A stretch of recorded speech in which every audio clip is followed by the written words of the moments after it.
everyone, welcome to Nesteli. Today we are going to be discussing the problem with self-help.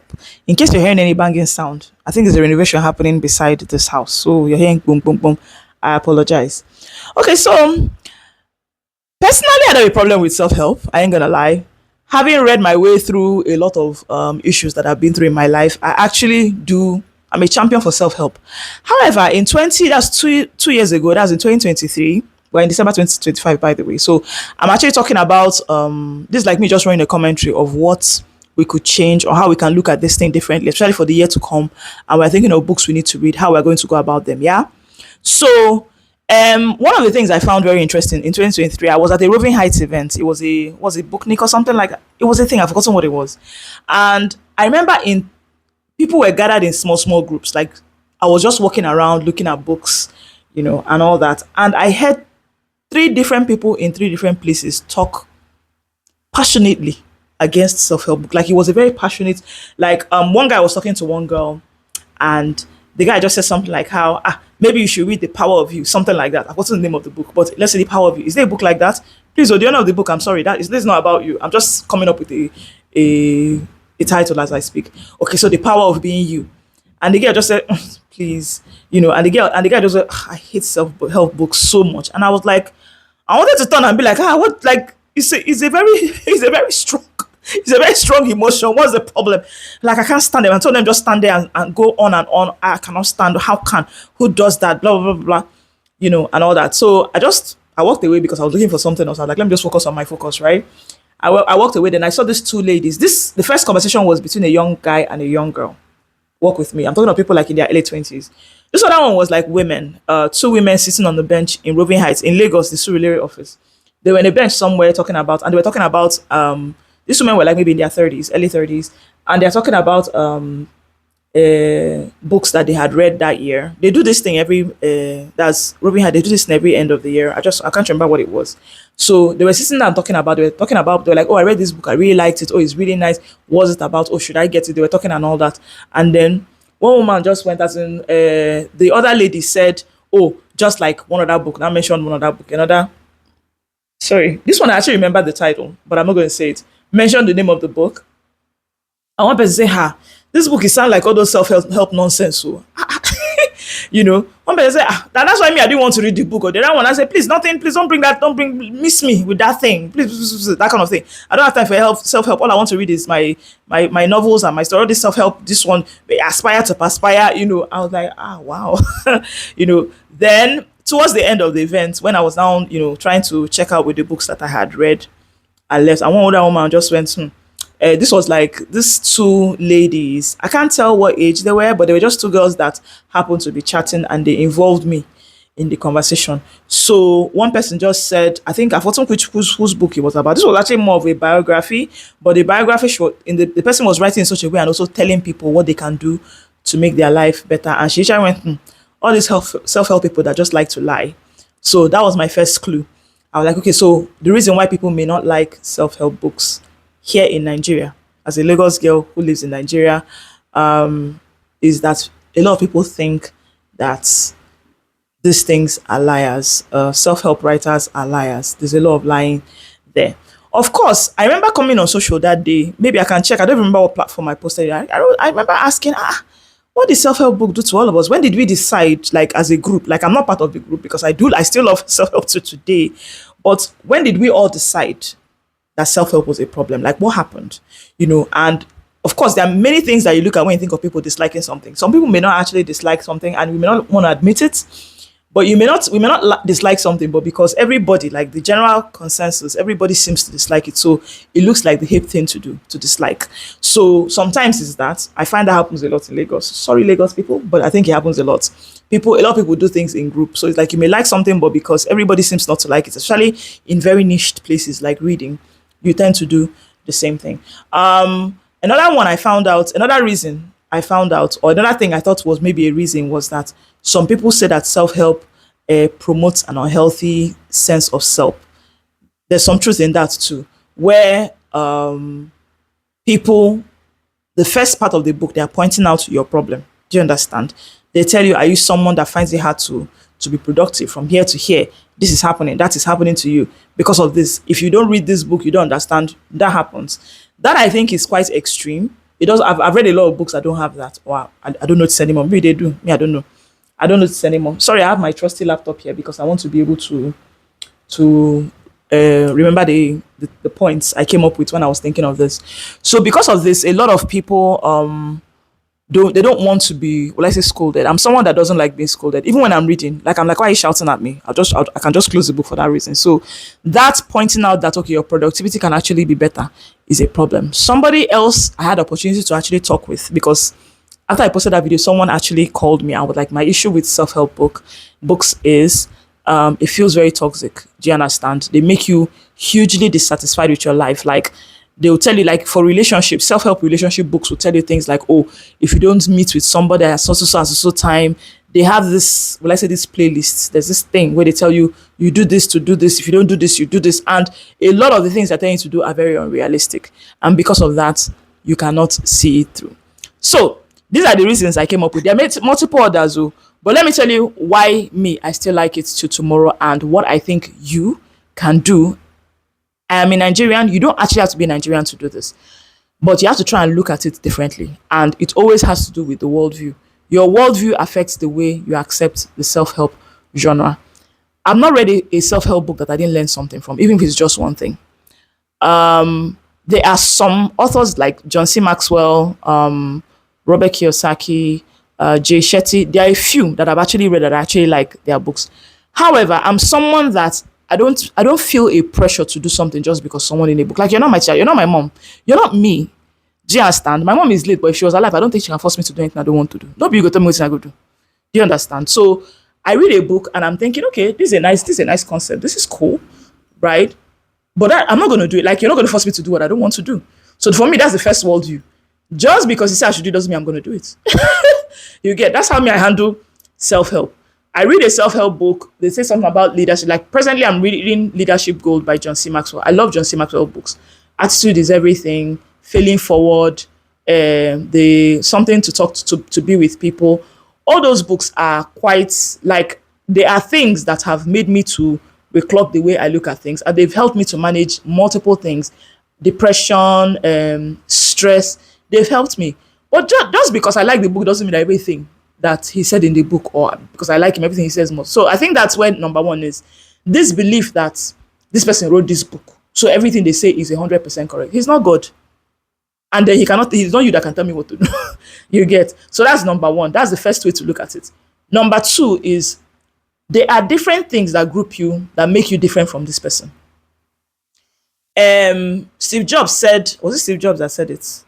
I'm trying to remember which one of these big entrepreneurs that are big in tech and all that talked about working with your passion. You have to understand that someone that has a lot of money, is white, lives in the US, comes from a certain economic bracket, went to a certain kind of school, can afford to do their passion. I cannot afford. I don't know if you understand. My own situation is different. Do you understand? I remember somebody once said that is a Dangote passionate about cement. No, think about it. There's some places that you go to. There's a kind of there are parts of the world that you're in that you cannot work with a certain thing. You get. Then you also have to remember that this person is a guy. This is another one I think I remember very well. I'm trying to remember what's the name of that book. The Art of Not Giving a Fuck. I think I can't believe I'm cussing, but I'm going to say because that's the name of the book. The Act of Not Giving a Fuck and 4-Hour Work Week. You know, I remember reading those books. I read those books like 2 years ago, and I just remember thinking a lot of these things are possible for this guy because he's a guy. He's a man. Do you understand? Now, I'm not somebody that believes in clocking as, putting people inside gender who this way you are. However, if he's now, let me be honest. Let me tell you how I see it. I'm a married woman. I have children. I have a child, right? If a married man that has a child gets up tomorrow now, right, gets a $6-figure job and has to move to Singapore and he doesn't have to take his family immediately, how easy it is for him compared to me as a woman if I get the same opportunity. As a matter of fact, as a woman, the possibility of me getting that opportunity is even lower because I'm a woman. That's the reality. That's how I see it. That's the reality on ground. So when somebody is telling you that you can get up and just do something, blah, blah, blah, I cannot, bros. I don't know if you understand. Try and look at it that way. Look at your life. Nendoganya, look your life. Look up and down. Look at your neighbor. Look to the left. Look at the right. Look outside. Look at the grass, look at the dust, look at Nigeria, look at yourself, look at your passports. Can you get up one day and say, oh, I can go and climb Everest because people are climbing? You're not people. Your situation is different. So, like I said, the issue is the mindset. Look, if you look at your life as it is. So, because I think that what social media has done is that it has given us this impression when you see people that are like you, that have done something, you feel like you can do it. No, I don't like. I don't like that I sound like I'm putting a ceiling on what you can achieve. But I think that some things are a given, like make peace with it. So when you're reading these books, there are some things that you could learn from it, like reading a Phil Knight's Shoe Dog by that's the owner of Nike. I found that to be one of the most I love. I think my favorite genre is actually autobiography. I'm honing in on my favorite genre now. I love reading a good autobiography. Autobiography, sorry. So Phil Knight talks about how the way he looked at business, the first set of shoes that came out from Nike were bad, and the way he was able to pick up himself that fast and go afterwards. I don't know if you understand. I realized that I can do. Now, the ability to now get up and go to one trade show, travel, go to India, then go to Tibet, go to, is it Tibet? Go to, what's all this place that they produce things? Go, I cannot do that. I don't have that. I don't have it. I'm a Nigerian. I don't know if you understand. I work towards it, yes, but I don't have it. So when I now feel the pressure that because my mates are doing this, I must do it. I don't have any mates. I'm alone. I'm so singular. I don't have any mates. How many Chinese do you know? How many Nestle YouTubers? There's only one.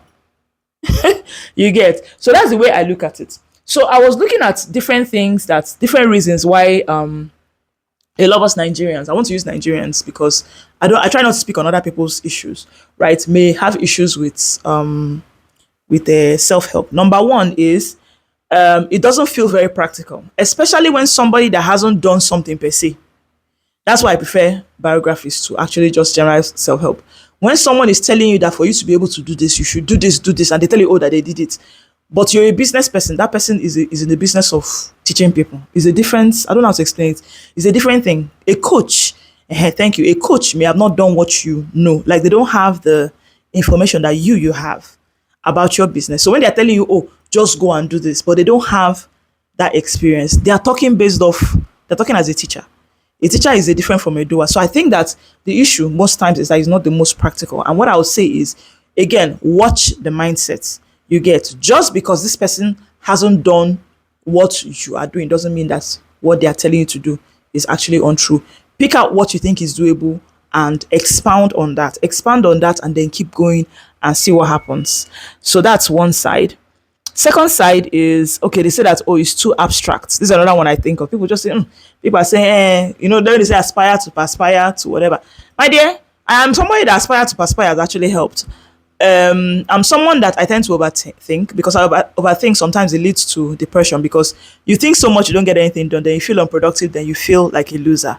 I'm someone that had to deal with that for a very long time. So when you hear or read somewhere, you hear affirmation, write an affirmation on the wall that says you're bigger than this, you will definitely outgrow this. Yes, it sounds lofty and serious and unserious, but the issue is that when I'm able to read that for the first, let's say 1 hour after I've read that, I have a drive to get up to do something. This happens to me when I'm tired, when I'm overwhelmed. I just look at paper and I'm like, remember, you have this. I write these things for myself. I have a drawing of something that I want to achieve. I make clothes, so it's a drawing about outfit I have to do. No matter how I feel at that time, you need to get up and go. I get up and I do it. So this is my thing. The aspire to perspire thing that bothers you, for me, it works for me because of the way my world view is. Do you understand? So just try and look at it that way. So that's the first part. Second part is that there's a overexposure and it is repetitive. Yes, this one I actually agree. When you go back, I feel like if you're worried about the repetitive nature of self-help books, I'll say, instead of forgetting to read all of them or deciding not to read all of them, go to self-help books that were written in the 50s. Some were written in the 20s.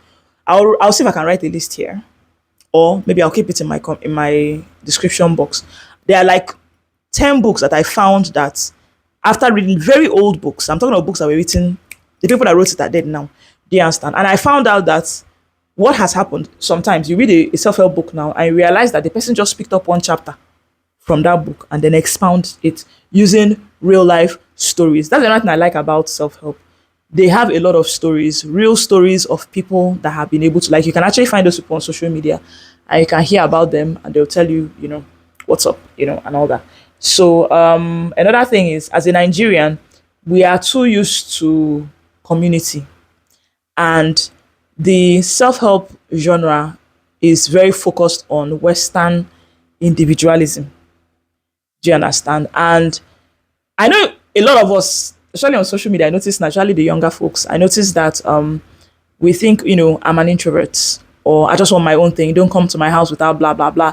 Those of us that grew up with random visitors walking into their house and you having to cater to them, it's hard for me. But again, I didn't grow up in Lagos, I grew up in the East, so it's a different mindset. But I think that when you when you're used to that, you think it's weird that somebody thinks, "Oh, why would you come to?" Like, if someone is your friend, why can't they just show up? Why do we like? Are you really my friend? If you cannot just show up in my house, like if you suddenly find out something horrible happened to you, and you need to come somewhere to cry, do we need to set an appointment for crying? Just come into my house and cry. You get? If I have keys, if I can fit give you, you cry, clean up your tears, lock my door after you and go. You're my friend. But you see this hyper individualism where we've curated our lives. Our house is like this. Our everything is like this. So people cannot just walk in. It doesn't matter the kind of friend where I cannot walk in. And it's something I think I'm seeing a lot on social media now with younger people. I sound so old saying this, but I'm seeing a lot with younger people. And I'm just thinking, in the end, we may be avoiding this Western individualism, but we may actually be taking it on. We Nigerians are more community focused, but I think we may be accepting the Western individualism more. But interestingly, this is one of the reasons why some people have an issue with self help genre. And I would say that I don't think that we should change the way we are. I think the system actually works. It has its issues, yes, but it actually works. I would take community over individualism any day. And this is me talking as someone that actually prefers to be by herself. You get? Community is beautiful. I think that people should know, like in their hearts, that they can call a random cousin, auntie, friend, and just air their mind about a certain thing. Someone annoyed you, you can call a random person and just rant, have a meltdown, and the person will be like, "Are you okay now?" You be like, "I'm okay," and then you carry on with your day. I feel like we need it. Do you understand? Be able to talk to somebody, and it shouldn't just be friends. Work with family. Your father has people, your mommy has people. Find out who they are. Become friends with them. Be friends with cousins. Help raise your sister's children. I'm not saying you should move in there, but be an auntie around your best friend's children. I don't know if you understand. Do those things. I think that community is better. So with that, I agree with people that are worried about the Western individualism. The whole cut off your friends if they affect your peace, cut off your friend. I think it's very short term. It's a very short term thinking. I think that if your friend who has proven to be a good friend of yours does something that you don't like, you can at least try to work it out before you now decide this person is not my friend. And just because they're not your friend doesn't mean you should cut them off. You can just have them in your life. I have people that were very good friends with me before. They're not that good friends with me anymore, but I still talk with them. We still exchange the business ideas. We still share things. They can call me and say, "I'm looking for this one. I'll help them." But we're just not close like we were before. We should be okay with that. Another thing is the suspicion of talk without results. I already said this one, so I'm not going to talk about it again. The other one that I found that is very, very great is the place of religion and traditional wisdom already covers a lot of these things. Yes. So when we talk about the community and the Western individualism, self help works well in the Western part of the world because they don't have, this thing about elders. If you go to, I'm from Onitsha. If you go to my village now, there are places I can go to now and I can ask a few questions about business, and three or four people can give me different answers, and that's all I need. So I may not need to read a book. However, am I reading the book? Yes. Because I like to read them and I learn a lot. You get. And one of the things I like, that's one is why I like biographies. I wish that more successful Nigerian people would read books. I mean, I just got the Otedola book. I can't wait. I'm going to read January 2026. I'm going to talk about that book. I haven't started reading because I'm reading other books. I'm reading two books at the same time. I already said I was reading them. I'm presently reading this book, Credit Alert, by one of the founders of Piggyverse. Piggyverse is an app that I like a lot. So I like when I see things that do well. When I'm part of a business, that when I'm patronizing the business that is doing well, I want those people to write books so they can tell me the way. I want to just know how their mind works. Some people say, "Oh, some of them are lying."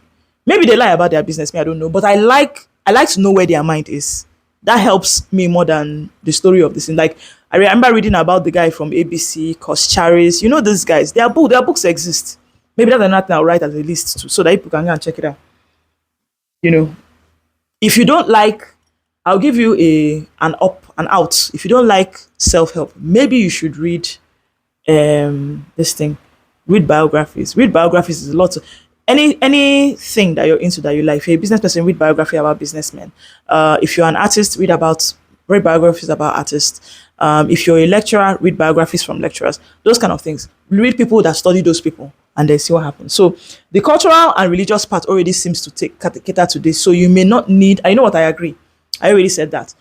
Those things already exist. Things like religion, Christianity, Islam, they exist. And even proverbs from adults, it helps. So this one I found to be very true. One more this thing. So the last one, which I think is one of the heavier ones, is that it's association with the hustle lifestyle. Like it's like hustle scams. So somebody can get money by doing some illegal things. Unfortunately, we're in Nigeria. That's a reality. And then set up a business selling something, maybe doing a transport business, and they're making a lot of money. They'll now come and write a book and tell you how they became big maybe they sell planes as a plane seller. That's a horrible name, but someone that sells planes, how did I make a lot of money as a plane connoisseur or something like that? The reality is that I don't know how they made their money. So yes, this I actually understand. And I think that with this one, what I would do is, if you think, if it smells like something, if it looks like something, if it tastes like something, it likely is that thing. If you don't believe that someone is a certain thing and they write a book, you don't have to engage with that book. Leave that book alone. Anyway, summary of everything is that I think that there's a balance to everything. The major lessons I would say is, if you don't want to engage with self-help as it is, just try to read more biographies, people that you know, people that you trust, engage in their content on social media, and then read their books. I think that choosing not to read anything at all, some people say, oh, I only read fiction, I only read prose, choosing just to read a certain thing because you don't want to do, as in you don't want to even try to engage with other thing. I think that you're throwing baby out with bathwater. Try to engage with everything. This video is so long, but yeah, that ends my conversation. I hope I have been able to convince you and not confuse you that everybody should actually try to be open to self-help. And if you don't want to be open to self-help, it is fine. Read biographies. Thank you so much for watching Nest Telly. Mwah, love you. And subscribe, ring the bell so you can get notified. Leave a comment below. Let me know how you feel about self-help. What's it like? Has it been? And then let me know. And please don't forget to share it to other people and like the video. Bye.